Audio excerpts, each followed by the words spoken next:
Hello, good morning, good afternoon, and good evening. This is the Cheesesteaks and Controllers podcast, presented by Fox PHL The Gambler, 102.5 FM, 1480 AM, and iHeartRadio, and wherever you get your podcasts, Apple Podcasts, Spotify, Amazon, and the like.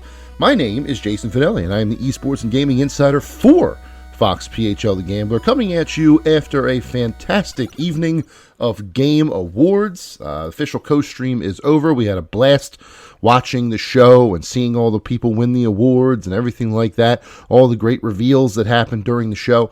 This episode is going to be fully dedicated to breaking everything down, going with the winners of the awards in the first segment, and then we'll talk about all the things that were revealed in segment number 2. And then actually the third segment is going to deviate a little bit, as I'm filming this on Friday. Recording this on Friday, as opposed to my normal Thursday night, and an interesting story has arisen since then, in this Friday morning that I want to touch on, so we're going to do that as well. But before we do anything, you may have noticed that I did not mention what number episode this is, when I started my intro, and there's a good reason for that. Play the song.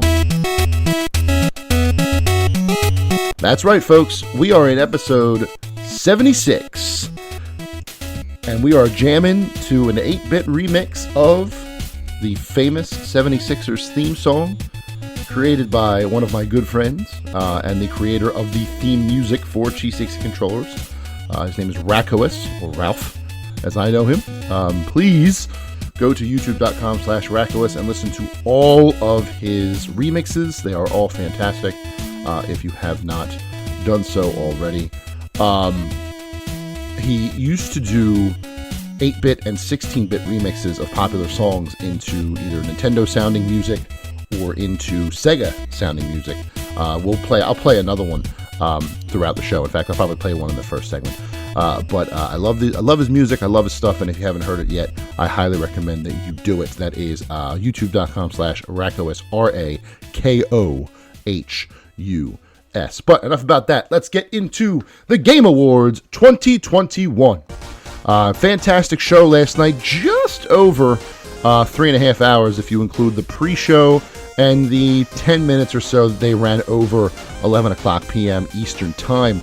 I thought it was one of the stronger shows that he has done, that Jeff Keighley has done, put together, and him and his team have put together in recent years. Obviously, last year being in a closed set because of the pandemic, it compared better this year than to that year. But even years prior, I thought it stands up pretty well, particularly in the music department. The musical performances this year, I thought, were absolutely astounding, from the Sting performance that led the show, Sting's song from Arcane, League of Legends story, and then Imagine Dragons also did their song from Arcane, League of Legends story, but also worked in music from super giant games like Bastion and Transistor and Hades, due to their celebrating their anniversary this year. That was really cool. My favorite musical performance, though, was Cuphead, the Delicious Last Course. That little barbershop trio going on with the real jazzy music was phenomenal. Those women sang beautifully, and if there's one musical performance that I would recommend you go back and watch if you missed the show last night, that is it. But let's run down all of the winners in each category this year.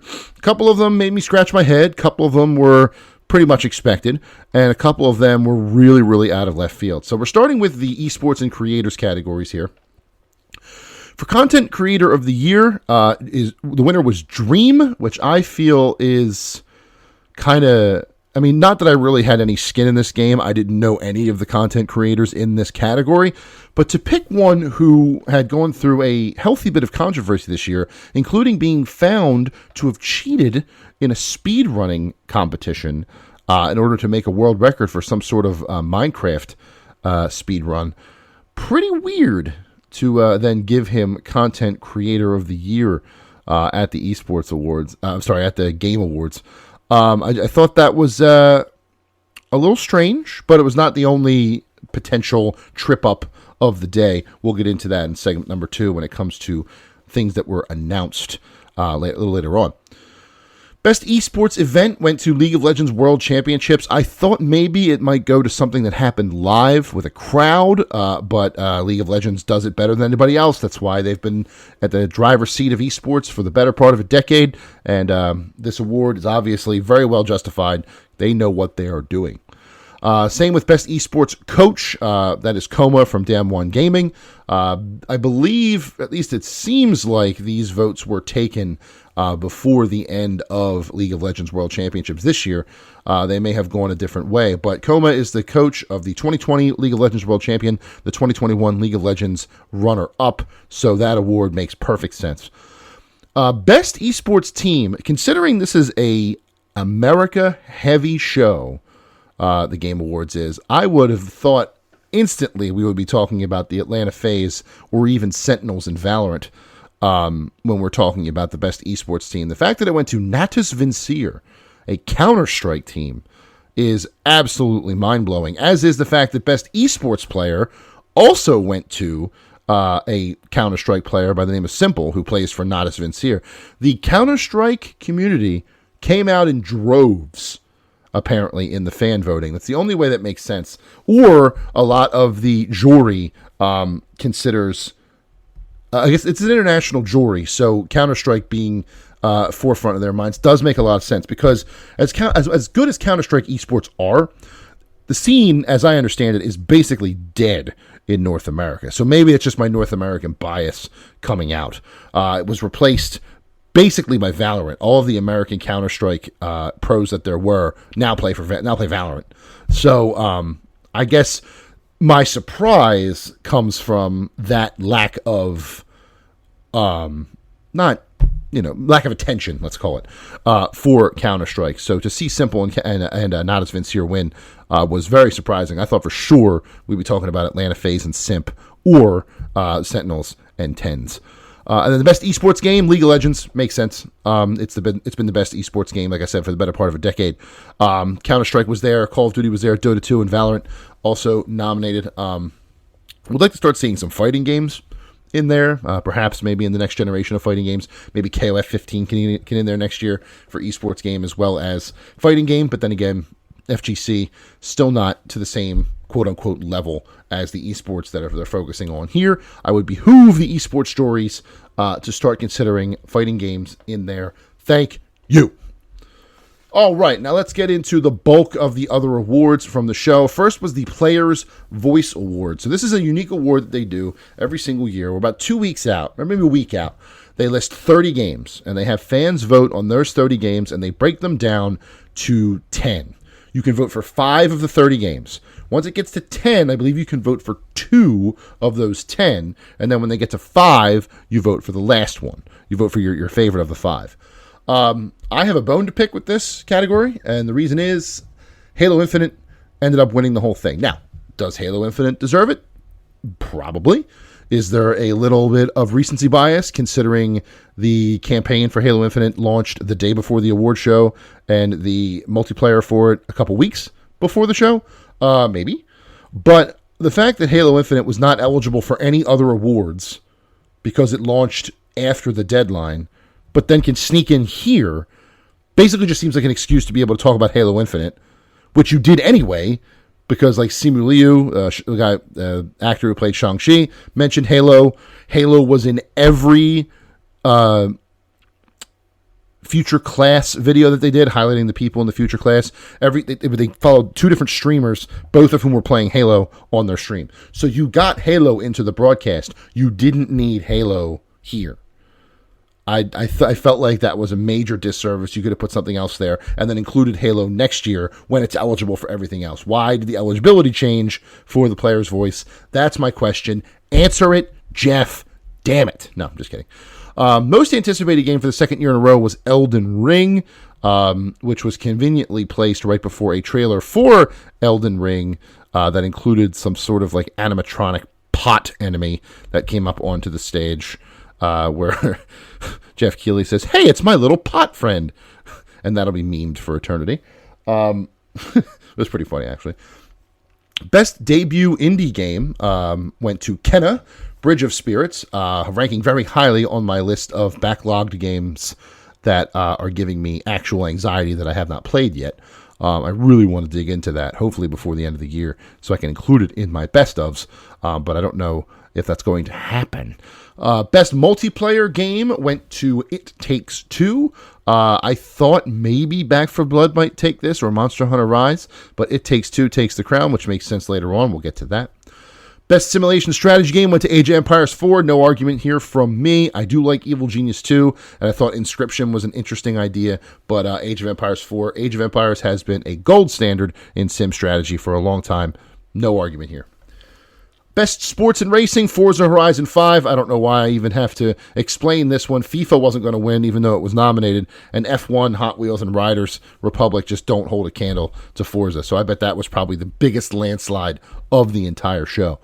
Best family game, this was funny. This one made me laugh. Best family game was 4 Nintendo games, and It Takes Two, and It Takes Two won.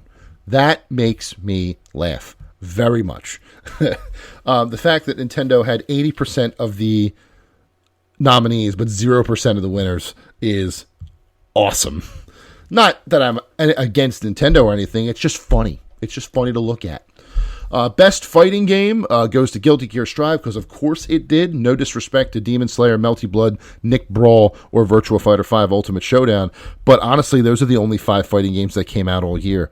Guess what? Game industry, potential game developers, here's a tip. If you want an easy nomination at the Game Awards every year, make a fighting game, because no one else is. Best role-playing game, a.k.a. the John Jansen Award this year, Tales of Arise wins Best Role-Playing, much to the delight of one John Jansen at Fox BHL The Gambler. My Twitch chat lit up when he went into break from his show last night. After this award was given, my chat, he went nuts. That was we were peeing ourselves laughing. That was awesome. So congratulations to Tales of Arise. I'm just glad it wasn't Cyberpunk, because the internet would have been inconsolable.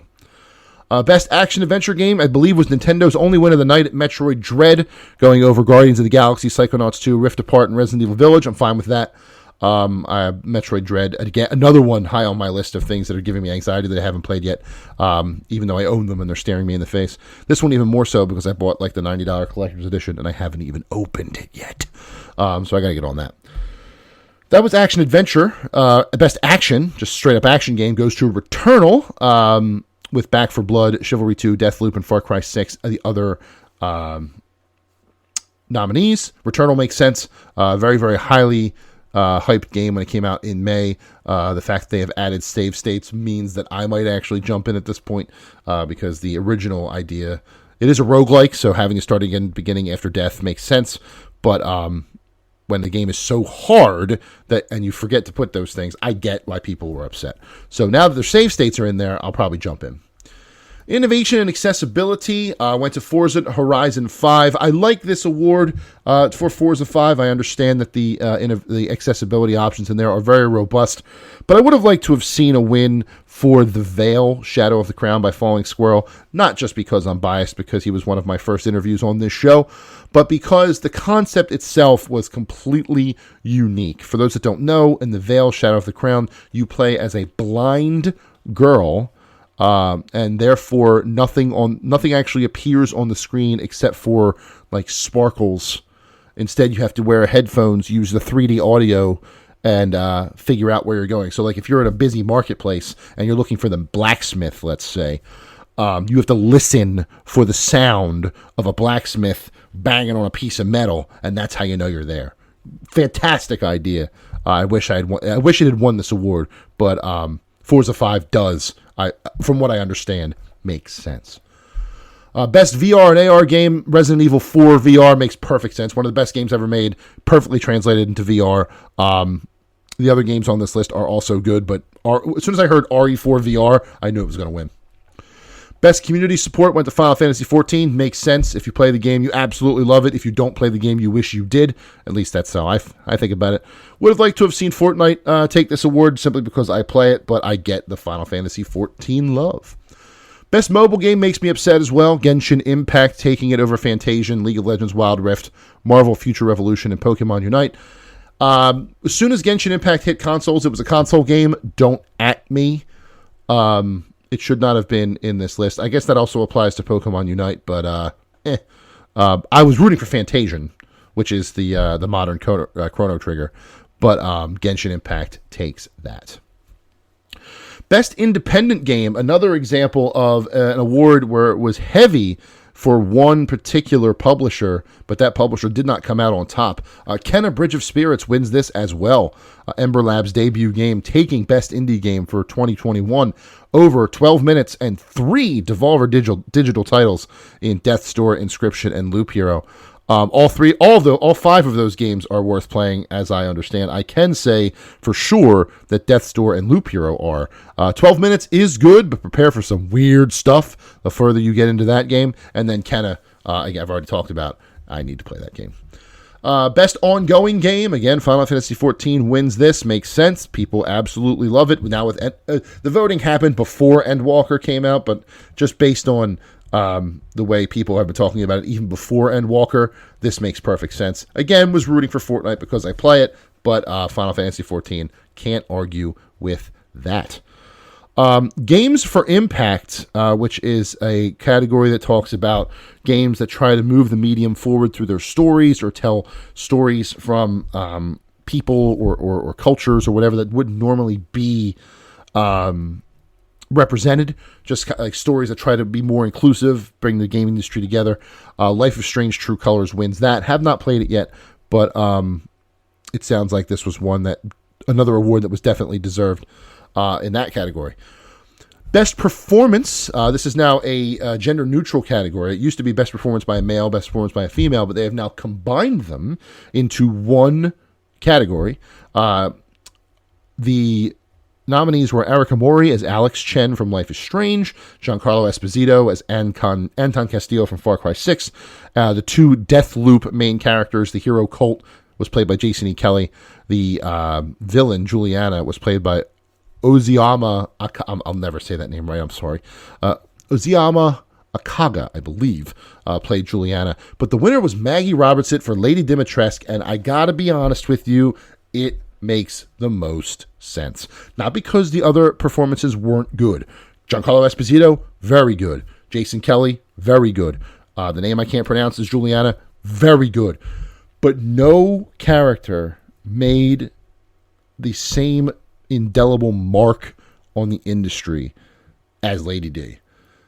In the game itself, she may not have been as consequential as we would have hoped, but the way that she took over the internet from the moment she was announced is a tribute to Maggie's performance, because without Maggie's performance, that doesn't happen.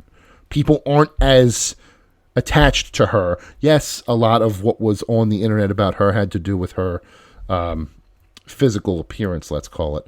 But without Maggie's voice, I don't think people attach to her as much as they did. So that it works for me. A couple other awards here. Best audio design went to Forza Horizon 5. I thought maybe Resident Evil would take that, but Forza does make sense. Best score and music went to Nier Replicant. I have not heard that score yet. I understand that it is very, very good because Keiichi Okabe just makes great music. Guardians of the Galaxy would have been my choice, but I'm partial to that game. I got mine later, though. Deathloop with Best Art Direction, again, makes a lot of sense. Very stylish. Like that aesthetic a lot. Best Narrative, Best Story in any game this year went to Marvel Guardians of the Galaxy, and man, did that make me happy. Oh, man, I was jumping out of my chair when that award was chosen. Made me super, super excited. They deserve it, they deserve it, they deserve it. That game is so good. Not that the other games nominated don't, but Guardians of the Galaxy getting theirs in this Best Narrative category, fantastic. Best Game Direction going to Deathloop over It Takes Two, Psychonauts, Ratchet & Clank, and Returnal. Get it. Making a game like that and then making it loop over and over and over again and figuring that out is a Herculean task and definitely deserving a Best Game Direction. But usually Best Game Direction, kind of like the Oscars, will inform the winner of Game of the Year. It doesn't always happen. In fact, these awards also have a reputation, where one game wins a bunch of awards but doesn't win Game of the Year. This one was so even that didn't really come into play. But usually game direction will also inform what's going to happen in Game of the Year. But Game of the Year, Deathloop, Metroid Dread, Psychonauts 2, Ratchet & Clank, and Resident Evil Village went to It Takes Two. The co-op focused game by Hazelight and Electronic Arts went from Brothers, A Tale of Two Sons, to there was a game in between that now I cannot remember. Why am I blanking on what this game was? And then A Way Out. I'm sorry, that's what it was. The Prison Break game, A Way Out. So from Brothers, Tale of Two Sons in 2013, A Way Out in 2018, and now It Takes Two, his third ever game, wins Game of the Year at the Game Awards. Congratulations to Joseph Fares, a fantastic speech. If you go back and watch one of the acceptance speeches, watch two acceptance speeches from the show. Maggie as Lady D, that was great, and then Joseph Fares for Game of the Year. That was also great. So if we're looking at the statistics of the winners, 5 games won multiple awards this year. 3 for Forza Horizon 5, 3 for It Takes Two, and 2 awards each for Deathloop, Final Fantasy XIV, and Kenna Bridge of Spirits. And then wins by publisher, Square Enix and Xbox tie for the big wins with 5 each. EA wins 3, all three of them being It Takes Two, and Bandai Namco, Bethesda, and Ember Lab tie at 2. Those are the award winners for the Game Awards 2021. We'll be back in just a second with the reveals from the show, some of which are very spicy. All right, welcome back to episode 76 of Cheesesteaks and Controllers. Clap your hands, everybody, for Cheesesteaks and Controllers 1098, episode 76. We are going to now talk about everything that was revealed at the Game Awards 2021 last night. Again, a fantastic show from top to bottom. I thought very much enjoyed streaming it for everyone over on my Twitch stream, twitch.tv/jfan64. You can catch the replay on there now. You can see me dance. You can see me open up an energy drink and spill it all over myself. You can see me be excited for Guardians of the Galaxy. You can see me sing a little bit. It's a fun time. So, starting with the pre-show, the first announcement of the night was Tunic, the oft talked about, never released RPG, Zelda-style RPG by Finji. Does have a release date of March 16th. That was very exciting. Then we moved on to King of Fighters 15, showing off a character named Cronin, who is technically brand new, but fans quickly discovered might be a version of a character called K9999 from older King of Fighters games, who was based on and voiced by the same actor as Tetsuo from the classic anime movie Akira, to the point where there was legal issues. So they had to redesign him and bring him back as Cronin, and it sounds like that might be what they have done here. Also, a second beta is coming next weekend. You can bet I will be jumping in to that.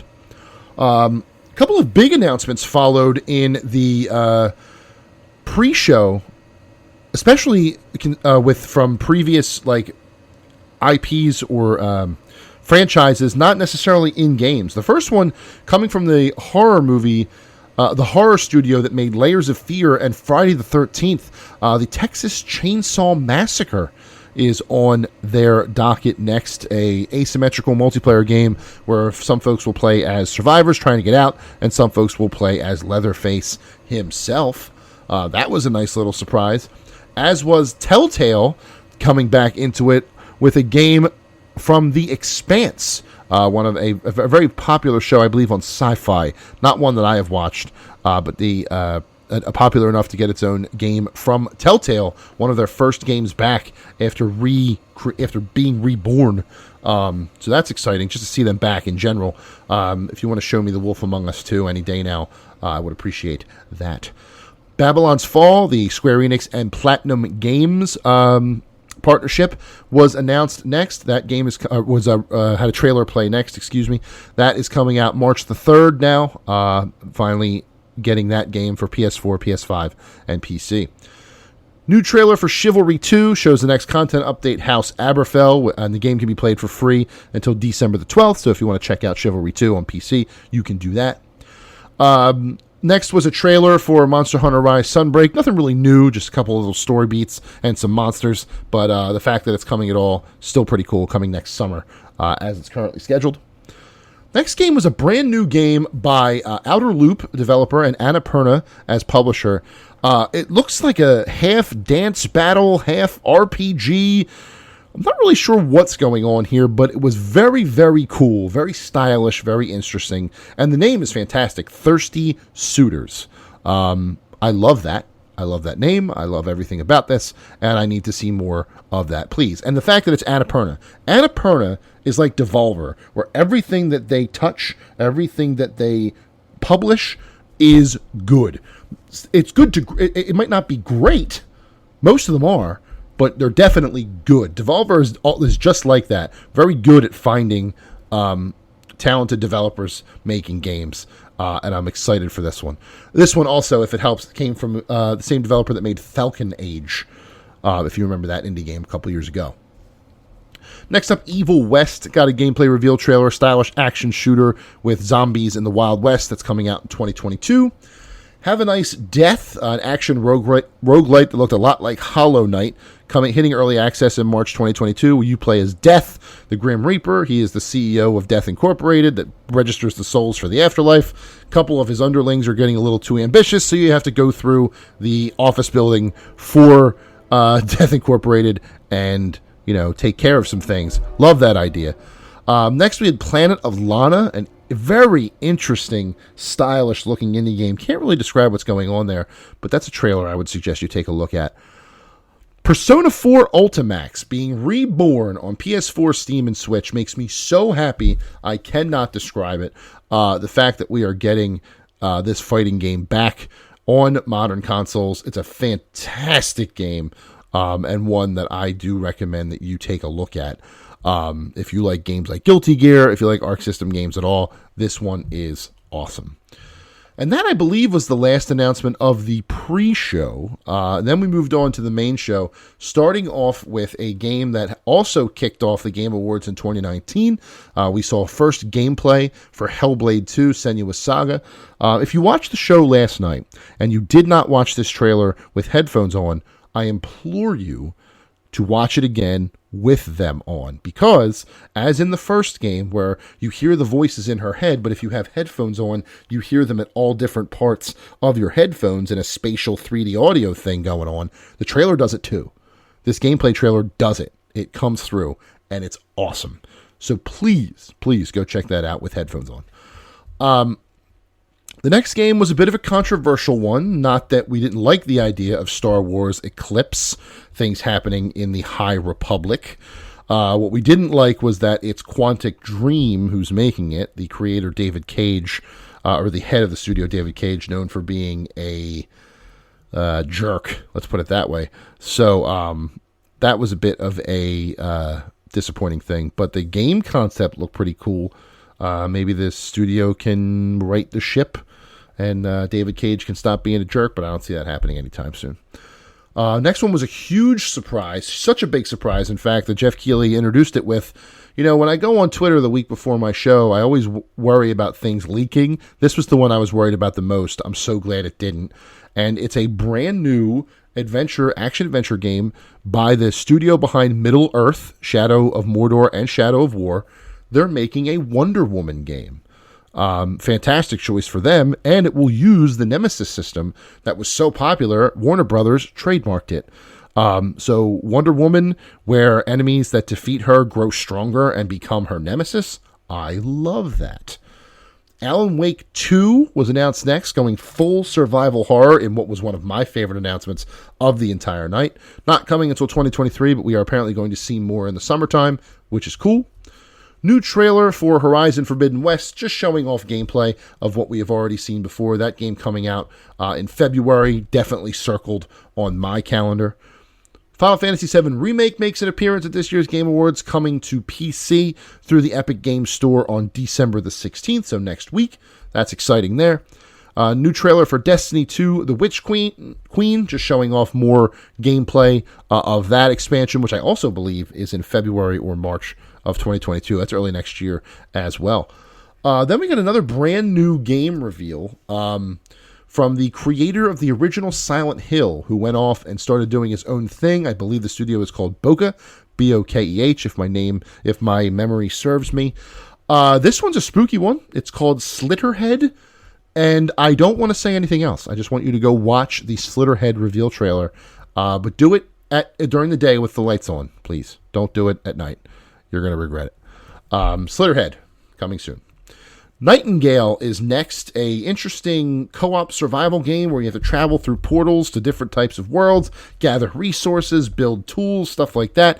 Made by a brand new studio made up of ex-BioWare developers, headed by Aaron Flynn, who used to be a BioWare GM. That's coming out early access PC early 2022. One to keep an eye on there as well.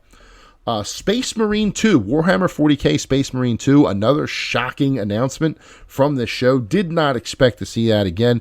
I knew there'd be some 40k announcements, there always are, but seeing Space Marine 2, Space Marine, one of the underrated games from the Xbox 360 PS3 era.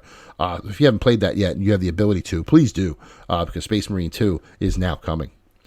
Beat Saber announced it's getting Lady Gaga music. Makes perfect sense. Beat Saber's fun. Lady Gaga's fun. They're both fun. New trailer for Lord of the Rings Gollum, showing off some gameplay and the dichotomy between Gollum and Smeagol. I do like the idea of a Lord of the Rings game following Gollum. We don't really have a whole lot of media focusing on the little imp, so I'm down for that. I hope it kicks butt when it comes out next year. Hope Daedalic is onto something there. Somerville was next. We had seen Somerville before, I believe, during Xbox's E3 presentation. This is just another trailer on that one. We finally saw Sonic Frontiers gameplay for the first time. The only way I can really describe this is it's Sonic of the Wild, Breath of the Sonic, vast open world that he can run through and battle enemies and probably search dungeons, all that stuff. Interesting Sonic Frontiers. Warhammer Vermintide 2's DLC Warrior Priest is already out on Xbox and PC, coming to PS4 in January. Tchia, which is a very interesting island exploration sort of game, reminded me of like a Wind Waker sort of gameplay with a Moana style aesthetic. So mix those two together in your head and you'll land sort of where Tchia sat with me. Forspoken got a trailer coming out May 24th of next year. That's the game where the person from like New York or like modern times is sucked into a portal and all of a sudden she's fighting dragons in these big, desolate, broken down buildings. Interesting idea there. First trailer of gameplay for Suicide Squad Kill the Justice League was unveiled last night. This looks very fun. Just seeing Rocksteady gameplay again makes me very happy. But this particular game definitely shaping up nicely. Saints Row also had a gameplay trailer as well. Lots of explosions, lots of craziness, exactly what you'd expect from Saints Row. Maybe not as many bats, if you know what I'm saying, if you're familiar with Saints Row, like baseball bats made out of a certain thing, but the gunplay and the explosions are definitely there. New Fall Guys trailer showing a DLC pack coming up soon, based on The Nightmare Before Christmas. Jack Skellington, Sally, the mayor, and Jack Skellington dressed as Santa Claus, all coming to Fall Guys. I love that. I may actually pick up Fall Guys again just to be Jack Skellington. Please, I would love to do that. A new 4K grand strategy game, one of those games where you manage resources and build colonies at the granular level for the real thinking man, coming out based on Dune Spice Wars, announced, coming out next year. New trailer for the next game in the Borderlands series, the side game Tiny Tina's Wonderlands, kind of like a D&D ripoff sort of thing. Not ripoff, inspired sort of thing, coming out, I believe, early next year. I want to say February or March also. Will Arnett took the stage to announce this since he's voicing someone in the game. I thought that was pretty cool. Among Us showed a reveal trailer for Among Us in VR. Among Us in VR is going to be very, very fun. A couple of new announcements for Genshin Impact, a new character coming out, new chapters coming, and then we had a game called Steel Rising, which looked a lot like Dark Souls or Bloodborne or something like that, but in some Victorian London-style era, maybe even like Victorian Paris. It was interesting aesthetic there. One of my other favorite announcements from last night, Metal Hellsinger. It is a rhythm-based first-person shooter where all the music is heavy metal and you're going through like what looks like the depths of the underworld, playing as this devilish-looking dude. this game's hard to describe without showing it to you, just to see how the attacks match the beats of the song and everything. Super cool. Awesome trailer from last night. Plague Tale Requiem got a gameplay reveal trailer as well, the sequel to Plague Tale Innocence coming out next year. CGI trailer for Dying Light 2, very, very cool. Didn't show any gameplay, but showed some of the things that survivors are dealing with in this city of the infected. If you're a parent, I would warn you that you're going to feel some feels throughout that trailer. Just going to put that out there. A new studio called Dramatic Labs, made up of ex-Telltale developers, is also trying their hand at a new Telltale-style game. This one in the Star Trek universe, Star Trek Resurgence. That looked pretty cool as well. Vampire the Masquerade Blood Hunt announced that it will be coming out for PS5 and PC in spring after a early access closed beta test earlier this year. GTFO, which was first announced at the Game Awards 2017, celebrated its full launch, which happened as the trailer premiered last night. That's always cool. Shadow drops are always fun. We saw a clip for the Halo series coming out to Paramount Plus next year. Honestly, it looked like The Mandalorian. Got a little bit of Mandalorian vibes, which is not a bad idea. Halo could benefit from that sort of aesthetic in their game, in their show. But cool little clip there. Elden Ring trailer didn't surprise anybody. It was I figured this would be here, considering it's coming very soon. But I felt it was a bit slow. Like, obviously, it was a story-based trailer, so there was a lot of meat on the bone. But I just felt like it kind of took its time a little too long. Could have went a little faster if you ask me. Ark Raiders, brand new game from a brand new studio. Cool looking third person action shooter. I like what I saw there. And then finally, the Matrix Resurrections saw a clip. The new Matrix movie coming out, I believe, next week. Had an extra clip shown, as did the Matrix Awakens, which is a Unreal Engine 5 playable demo / experience available now on Xbox Series X and PlayStation 5. Also, I noticed I missed in this list Cuphead, The Delicious Last Course, which had that musical performance and then went into the Cuphead trailer with a release date of June 30th, 2022. Easily the best musical performance of the night, if you ask me. Go check that out on the replay or via the video on demand on YouTube. Super, super cool. That was it. That was everything that was announced at the show last night. Lots of things to sink your teeth into, lots of things to get excited about coming out in the next couple of years. 2022 is going to be a packed house when it comes to video games, and this was just a small microcosm of what I'm talking about. Go back and check out the trailers that you're interested in. Like I said, my recommendations would be the Cuphead trailer, the Metal Hellsinger trailer, Alan Wake 2, Wonder Woman, couple other ones, the two Telltale games, the one actual Telltale game, The Expanse, and then the other from the new studio, Star Trek Resurgence. Texas Chainsaw Massacre looked cool. Just a lot to like and a lot to be excited about for gaming in the next year or so. So go check out those trailers. Let me know what you're into, and we'll talk hopefully about some of the games that were revealed in the near future. All right, finally tonight, I was going to talk about something related to the Game Awards, like just further analyze what was happening. But I think I did a pretty good job in the first two segments. I think you got the idea. And secondly, interesting story came across my fictional desk from Sean Brace, the program director of Fox PHL The Gambler. Came across Friday morning. Luckily, I had planned on recording this episode this morning anyway, so I was able to include it this week's show. Breaking news to the Cheesesteaks and Controllers front desk, news desk, if you'd believe it. And that is that Esports Entertainment Group, who I believe was the same folks who ran the Philadelphia Union tournament that we went to at Subaru Park over the summertime, they are partnering with Hard Rock Hotel and Casino in Atlantic City for the first sanctioned esports skill-based wagering event in New Jersey. So I'm going to read off the press release here a little bit. Esports Entertainment Group is excited to announce a new partnership with the Hard Rock Hotel and Casino Atlantic City that will be kicked off by hosting the first sanctioned esports skill-based wagering event in the United States.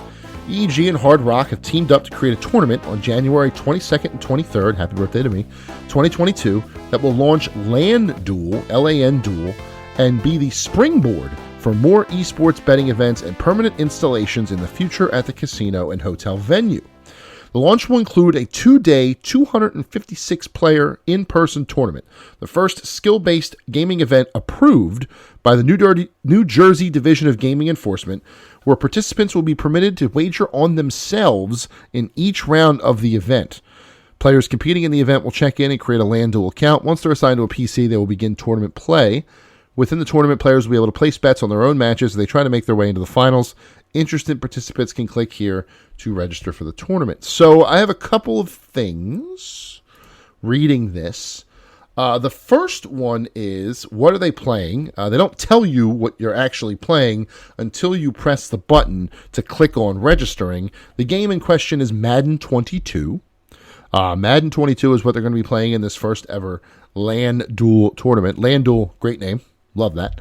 The first thing that pops out to me when I read this press release is the phrase, players can bet on themselves. Players will be able to place bets on their own matches. I feel like that's something that shouldn't be allowed. Like, isn't that the whole problem with sports betting and one of the things they were most worried about? I think the name Pete Rose comes to mind when I read that.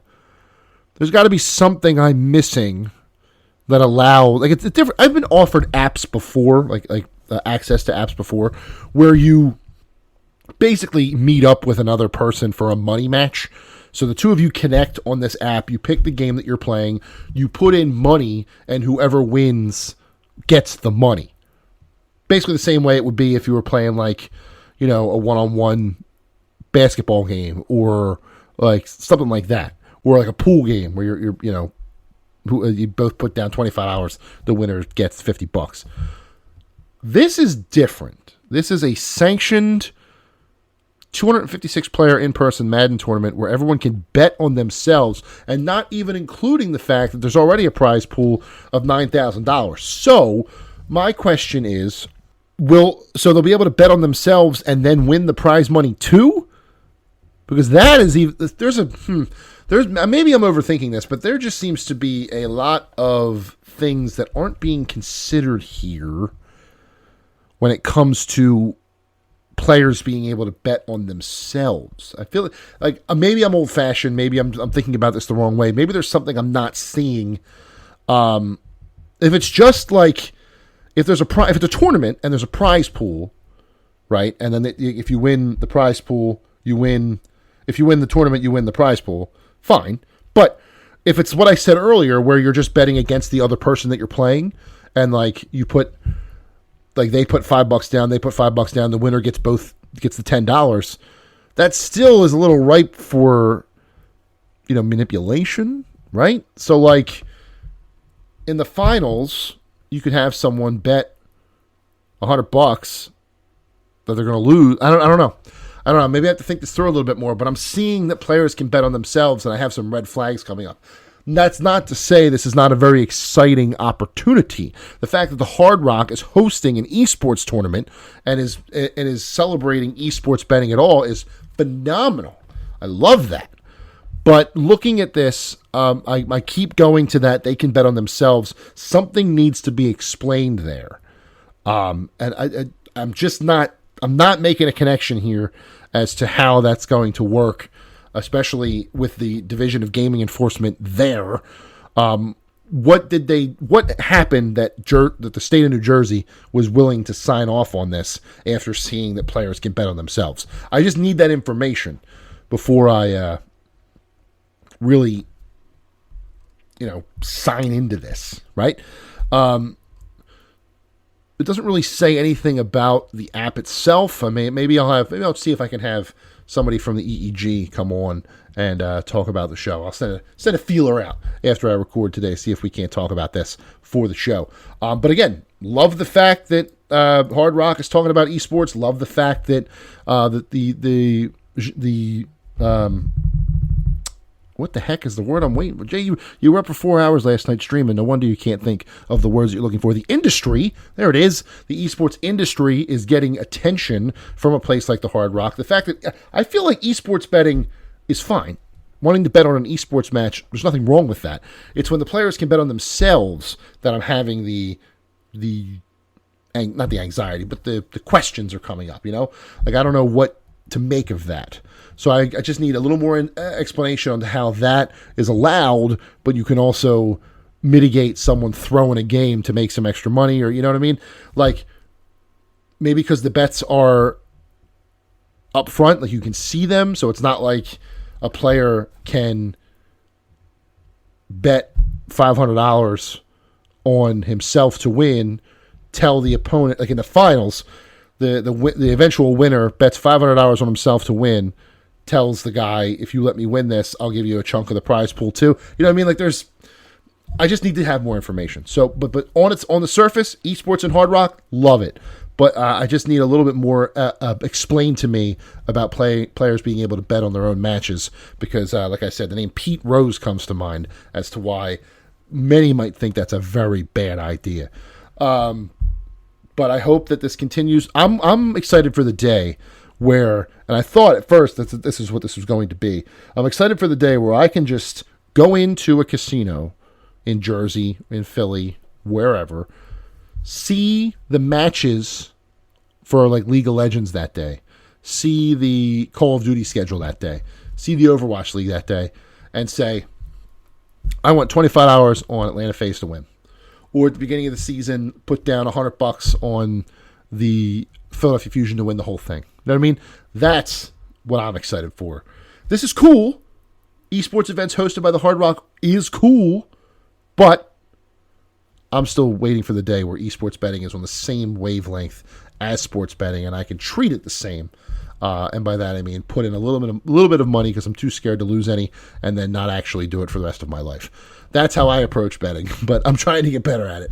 I'm just not very good at the betting. But this is cool. Hard Rock, thank you for giving esports the attention it deserves. Hopefully this becomes the beginning of a beautiful relationship between you and EEG, and it means more esports in the Hard Rock for the time being. I would love to host a tournament there. I know that this radio station has done stuff there before. Let's host a fighting game tournament at the Hard Rock. We'll call it the Hard Knock Hotel. Oh my God. Okay, I have to write that one down. So, with that is the end of episode 109876 of the Cheesesteaks and Controllers podcast, presented by Fox PHL The Gambler, 102.5 FM, 1480 AM, and iHeartRadio, and wherever you get your podcasts, Apple Podcasts, or Spotify, or Amazon, with more coming every week. I am Jason Finelli. Thank you so much for listening to this. Hope you enjoyed the Game Awards last night. Hope you have a great weekend and a great week right behind it. And we will be back with episode 77. Hopefully Lucky Sevens will have some great content for you. Still working on some interviews. Maybe something that was announced last night might be on the show next week. We will see. And in the meantime, thank you for your time. And I will talk to you again next week. Goodbye.